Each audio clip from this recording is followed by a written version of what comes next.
This is Jonathan Ferguson, the Keeper of Firearms and Artillery at the Royal Armouries Museum in the UK, which houses a collection of thousands of iconic weapons from throughout history. And on this week's episode, he's taking a look at the utterly bombastic guns from the 2016 Doom and its sequel, Doom Eternal. I think I'm getting the message of Doom Eternal here. The redesigned weapons are, at least some of them, have this mythical fantasy legend style over-designing going on that makes them look more metal.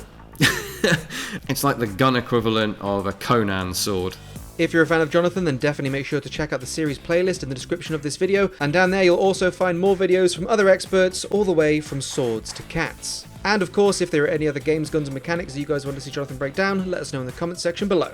Right, let's check out the weapons of Doom.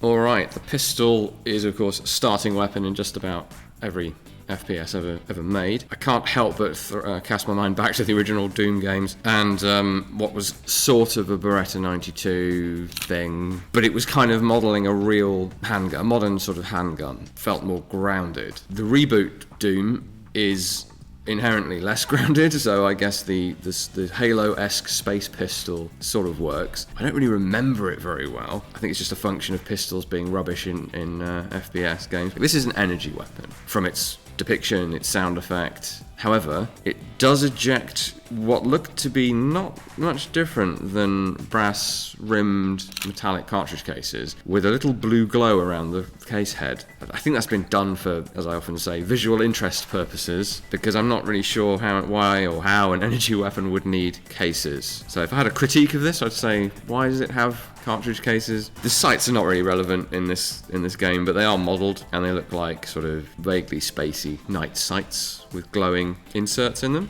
And I think overall the thing kind of looks a little bit Nerf gun maybe. It is a science fiction gun, so it can't be too harsh. Right, next up we've got the single barrel shotgun, or the ordinary shotgun. The trigger is really weird. I don't know if they're going for maybe an electronically or electrically fired gun. That would be one reason why the trigger might be so slim and yet kind of wrapping around the finger. I think that's purely an aesthetic choice, I think. The buttstock area, something that often gets lost in translation with science fiction weapons is, or are, ergonomics, in the sense of it's form over function quite frequently, and what often happens is the buttstock is sort of deprecated. And here we see it's a very small butt plate, quite thick if that is indeed meant to be a soft butt plate made of rubber or something, but quite small surface area for how big and hefty the gun is. It's also not directly in line with the sights on top of the gun, which is a problem for perceived recoil in terms of the muzzle rise that would result from that. Ideally you want a straight line through from the muzzle through the sights to your shoulder. In terms of recoil, as long as the gun is in a straight line, you're fine.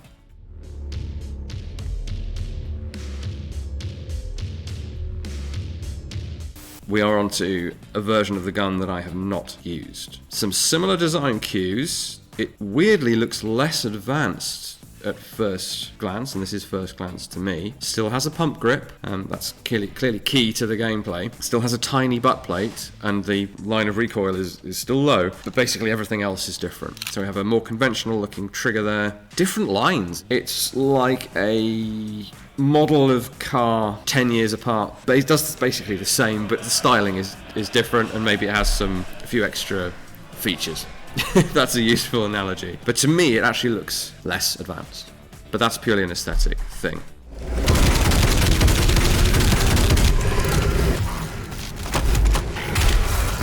Instant pause there, because this is very different. We actually have a revolver shotgun here, but is also pump action. It's like a Gatling shotgun that also has a pump grip.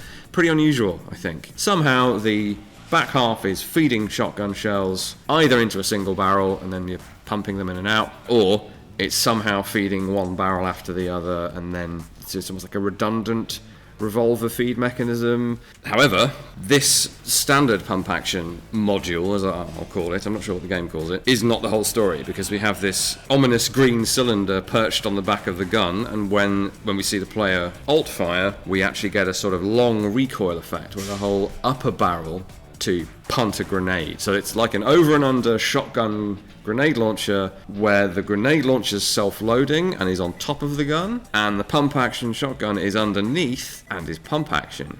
Slightly melting my mind, but it's the opposite way around to normal guns. It gives you quite a lot of variety from what used to be a bog standard pump action shotgun that was like the second worst weapon in the game. This has got a lot more option to stay with it.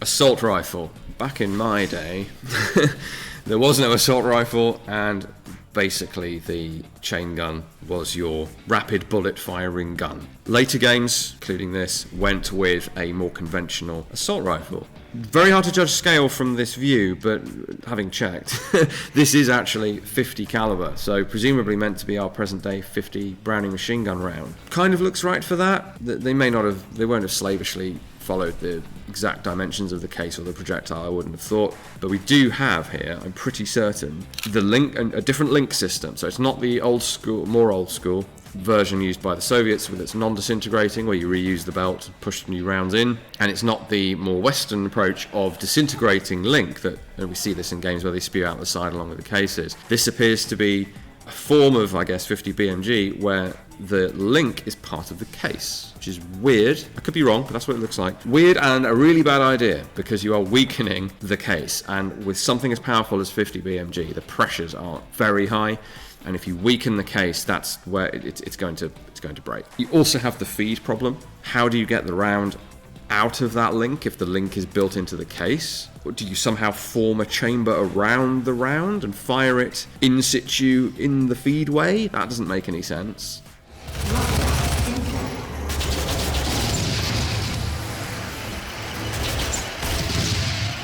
The actual alt fire for this is, intriguingly enough, not entirely made up, although this gives you a miniature pop-up MLRS, multiple launch rocket system, which is definitely not available. There is something from Raytheon called the Pike. Now this is still developmental. The concept was for a step up from the underbarrel grenade launcher, so the classic 40mm launcher that we know, but the Pike would be the same idea, so an underbarrel sort of module effectively, but it's a mini missile, and you have your optical sight is interfaces with that, and it fuses it appropriately, so it would, this is true for some grenade launchers too, so the round could go through a door before it detonates, or over cover before it detonates. But it's guided. It would be guided as well. So think of a 40mm launcher that bloops out of your gun, but then tracks the target you've identified and kills it, which is what we see in Doom. So I am a little surprised, maybe I've not played enough games lately, but that one of these near future games that were very popular in the last sort of 5 years or so, from memory, did not do that, and it's actually something that's been worked on. I remember holding a resin replica of the missile at a defense show once, and being disappointed that it wasn't more of a real thing.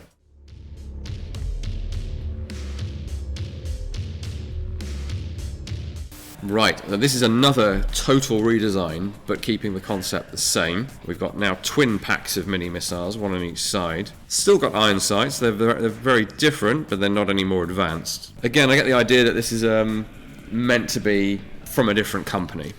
So it's doing all the same stuff that the customer expects of a death-dealing weapon, but in an aesthetically and slightly functionally different way. Which is if that's the case, I mean, they probably don't even spell this out in the game, but it's a good way to keep functionality game to game, but to change things up.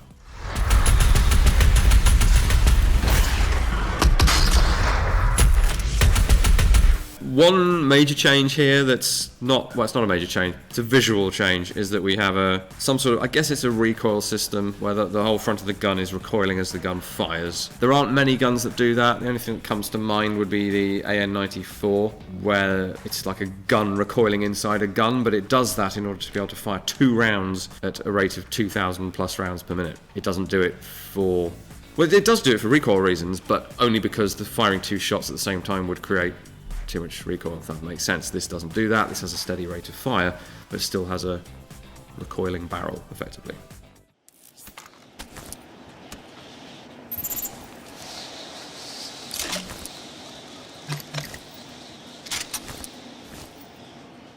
Aha! So the most fun weapon in any Doom game, the super shotgun, still called the super shotgun, pleasingly, but it's still relatively conventional. So I've grabbed a couple from the collection, because with sci-fi games we are usually a little lacking, because we're not there yet. So this is one option for a sawn-off shotgun.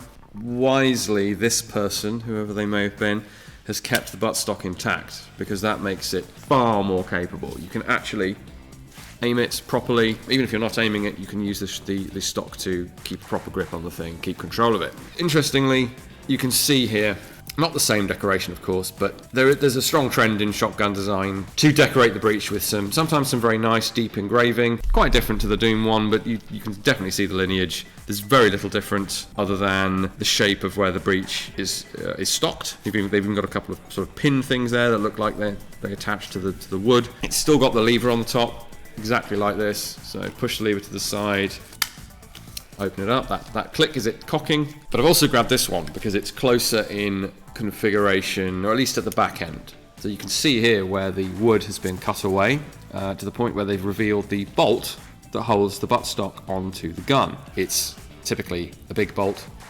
up through the back. They have, though, done quite a good job of finishing off the wood, and they've kept, because this would have been what's called a semi-pistol grip here, so in other words this would be intact and then there'd be a buttstock springing off the back like this. That means you can remove all that wood and get a true pistol grip, albeit it's an awkward shape because it was designed for holding with a buttstock, not for Mad Maxing it. Even shorter barrels, making it really a sort of giant pistol. So this is, if someone says sawn-off shotgun or sawed-off shotgun, it's probably this type that you're going to think of.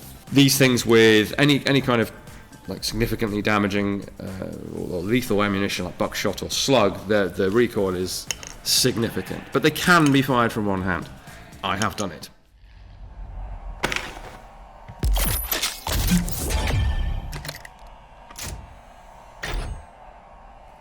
The super shotgun I have not played. It's gone very fantasy, I think it's fair to say, well, more than sci-fi. It has almost a Gears of War vibe with the twin blades on the fore end there. Much bulkier. It still has the extra raised rib on the top of the breech, which is a feature of the original gun as well. Very convoluted design. We've got some very deeply etched, I guess it would be if it was real, decoration. Much more angular looking. The wood is sort of merged into the design in a way that the original isn't, and a real sawn-off shotgun wouldn't be. But we do have sort of runes and symbols down the side. So I'm guessing this is in context, this is a legendary ancient weapon of some sort that we come across, like the original super shotgun or something.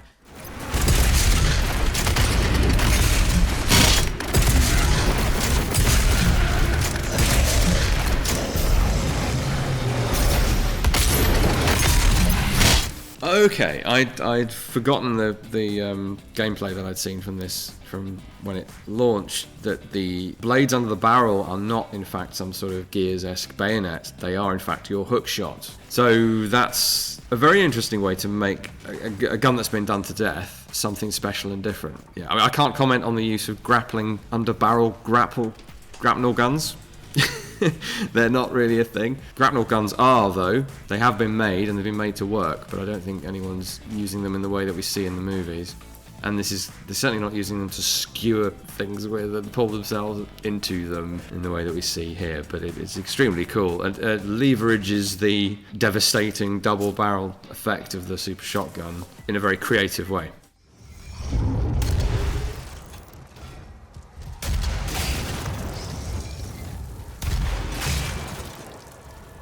Fair bit of variety out of this rocket launcher. Is it a rocket launcher? I mean, it sort of does launch rockets with a sort of visible rockety behaviour, with a sort of smoke trail. Almost behaves, like a lot of games, this thing almost behaves more like a grenade launcher, in that it has visible recoil and the speed of the projectile is more like it's being lobbed through the air than shooting through the air at speed. Now, of course, that is a gameplay thing because it gives in multiplayer, it gives you the ability to dodge, and in single, it means you have to lead shots and things. So, we've covered that before in this series. But we also get multiple sort of little bursts of mini rockets. We get a very obvious arcing trajectory grenade that then explodes We've got a lock-on feature as well with an attachment there. It kind of does everything that an explosive weapon needs to do. What is interesting from a functional standpoint is this sort of almost tank-esque auto-loader device that seems to be present in the back of the gun, where it's rotating to select a round and feeding it into the breech. Kind of a cool idea that implies there's something else going on under the hood, even if it doesn't necessarily make practical sense.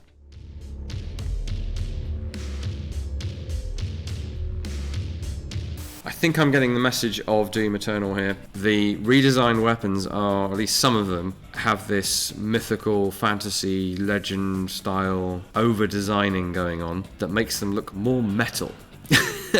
And this is the most metal weapon I've seen so far. It has actual skulls on it. The eyes are glowing. This is like if Alchemy Gothic made a rocket launcher.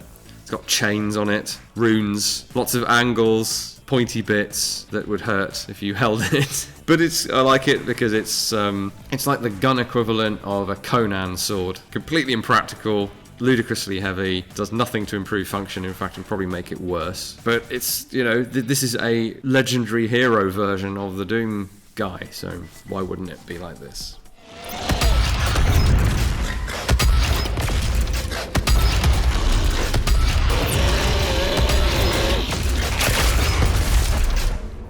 Okay, so the big bit of chain at the top of the gun is not purely for decoration. That is somehow part of the mechanism. So as the rear part of the weapon reciprocates for loading, kind of, the chain kind of relaxes and tenses, and I can't imagine how that would actually work. Well, it wouldn't work, but it really does look cool.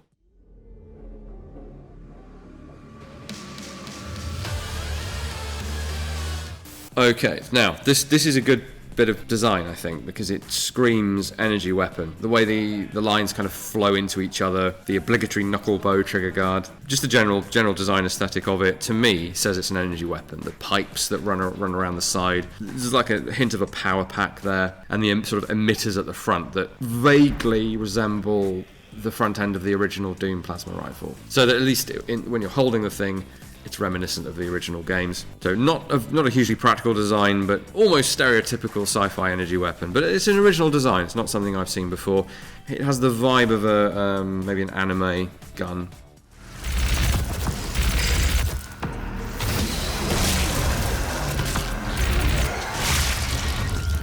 There's a good bit of bonus gameplay with this in that typically your energy weapons like this will overheat, and that's a bad thing, because you can't shoot it for a period of time till it cools down. Doom has turned it into a benefit by giving you a close range blast effect when the thing vents its built up heat. So it does give you still a slight disadvantage in that you can't resume shooting normal energy bolts right away, but you do get if you time it right, and this is almost like a rhythm game, isn't it? The way, if you play it properly, you can exploit that. Needless to say, not something that real guns do.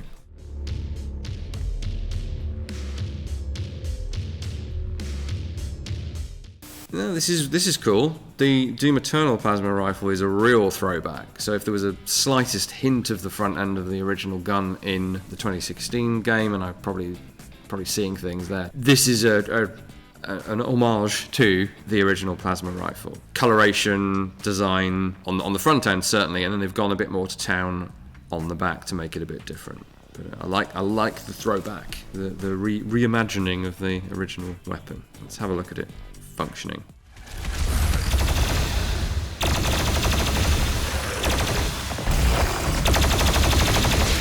Alright, so we have a similar heat up mechanic here, but instead of a dedicated indicator, all the glowy bits on the gun turn purple, and that's your visual indicator as to when your gun's overheating and doing its thing. There's a lot going on here in terms of mechanics, but it's obviously not mechanical, so stuff moving back and forth. We've got the sort of, I guess, like an energy reactor in the middle of the gun that's spinning, that sort of implies that energy is being generated. It's a really, really nice design. Not normally a fan of brown, but it works as a callback.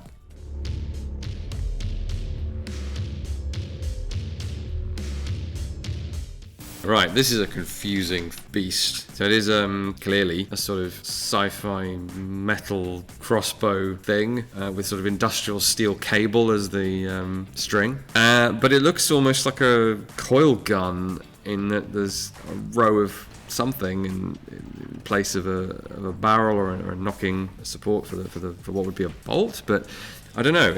I can't quite tell if it's hyper accelerating a bolt or quarrel, or if it's actually an energy weapon. But then, if it is, why are there steel cables there, and why is it designed like a giant crossbow? And there's a skull on top of it, because of course there is.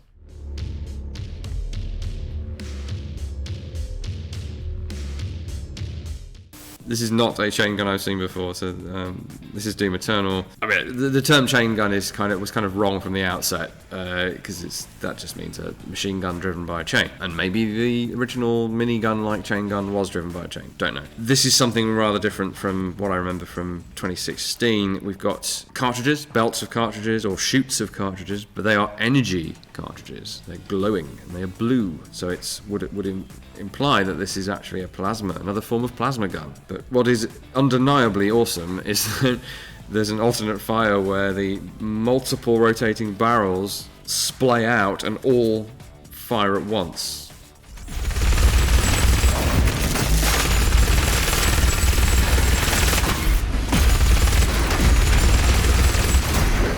Okay, so it's actually generating some sort of energy shield. We have gun shields in this collection from the 16th century that are a round steel shield, or composite, but with steel shield, with a matchlock gun sticking through the middle that you can reload from behind. I don't have access to any in here. Very, very early idea of this sort of concept, and you'll have seen attempts to put shields on guns. More typically what you'll see is something like a SWAT team with a ballistic shield, and they've got a gun that they're using around the shield. The shields and guns are a thing. This is obviously just a very extrapolated sci-fi version of it. In fact, the shield can be left behind to use as cover is interesting.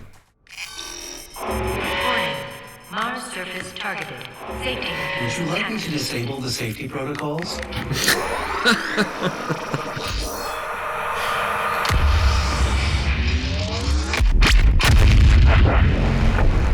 Jesus.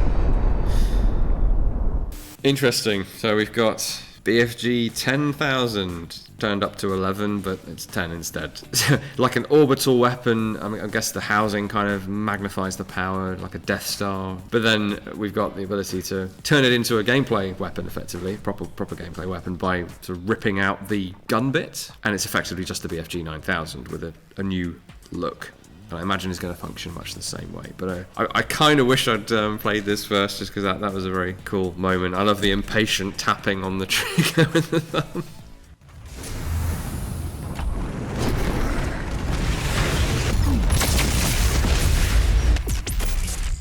Exactly the same effect that we are used to seeing with big old ball of green energy, and then when it hits, radiating beams that essentially create it's an area effect, isn't it? Can't help you with reality on this one at all, I'm afraid. Not the gun, and not the idea that somehow taking the breech of a heavy weapon off means you can use it as a light weapon. Not how weapons work. Not yet, anyway. Thanks guys, those were the guns of Doom and Doom Eternal. I've really got to catch up now that I've seen some gameplay from the sequel. Do come and visit us, we've got events going on this summer. Admittedly they are sort of Elizabethan themed rather than sci-fi murder themed, but we very much welcome you to visit, or check out our website, our various social media channels, indeed our own YouTube channel where you can hear more of me wittering on with some guns. Thanks very much.